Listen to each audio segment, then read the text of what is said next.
Subordination of individual interest to general interest. अब ये क्या है, ये भी हमारे 14 प्रिंसिपल्स ऑफ एनर्जी फ्यूल का एक पॉइंट है। चलिए डिस्कस करते हैं। सबॉर्डिनेशन मीन्स क्या होता है, किसी चीज़ को डिपेंडेंस देना, प्रायोरिटी देना, मतलब उसको इंपॉर्टेंस शो करना, ये हमारा हो गया subordination.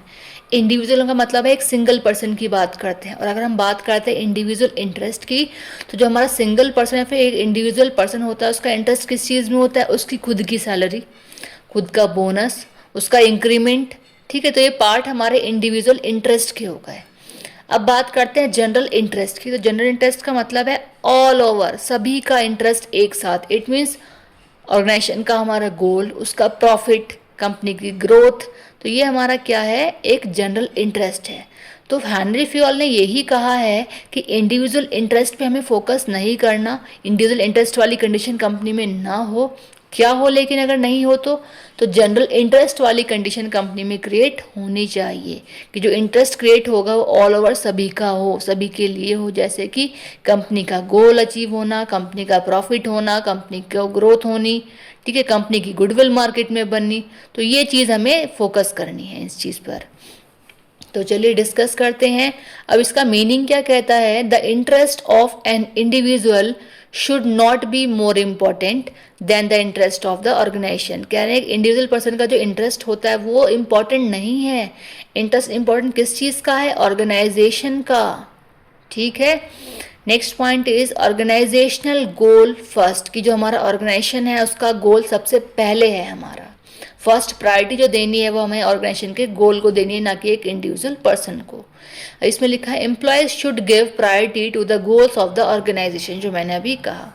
Next is avoid personal gain, कि हमें अवॉइड करना है एक पर्सनली गेन को, कि एक पर्सनल, जो एक सिंगल पर्सन है वो पर्सनली अपने खुद के गेन के लिए सोच रहा है, तो इस चीज़ को हमें अवॉइड करना है।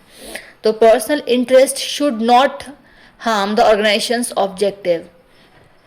ठीक, next point is team spirit. अब टीम स्पिरिट क्या लिखा, मतलब है कि जो स्पिरिट होगी वो टीम में होनी चाहिए। जो टीम में मेंबर्स काम कर रहे हैं, इट मीन्स टीम के गोल को अचीव करने के लिए काम को कर रहे हैं, तो टीम स्पिरिट के थ्रू हमें कंपनी में काम को करना है।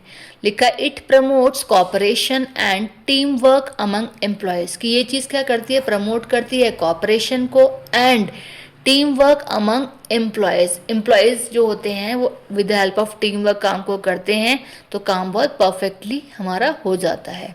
नेक्स्ट इज बेटर कोऑर्डिनेशन, कि कंपनी में बेटर कोऑर्डिनेशन बना रहता है।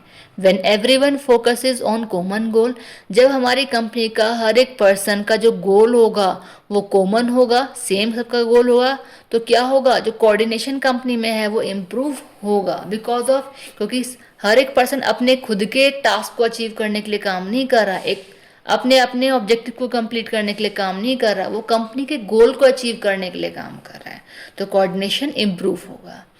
नेक्स्ट और last point is organisational success, की जो हमारा ऑर्गेनाइजेशन है वो सक्सेस की तरफ जाए। अब इसमें क्या है, पुटिंग जनरल इंटरेस्ट फर्स्ट, कि जो जनरल इंटरेस्ट है उसे हमें फर्स्ट प्रायोरिटी देनी है। उससे क्या होगा, helps in achieving overall success of the organisation, तो ये चीज़ हेल्प करेगी हमारे ऑर्गेनाइजेशन के सक्सेस को अचीव करने के लिए। हमारा ऑर्गेनाइजेशन जो है वो प्रॉफिट में जाएगा, प्रॉफिट अर्न करेगा।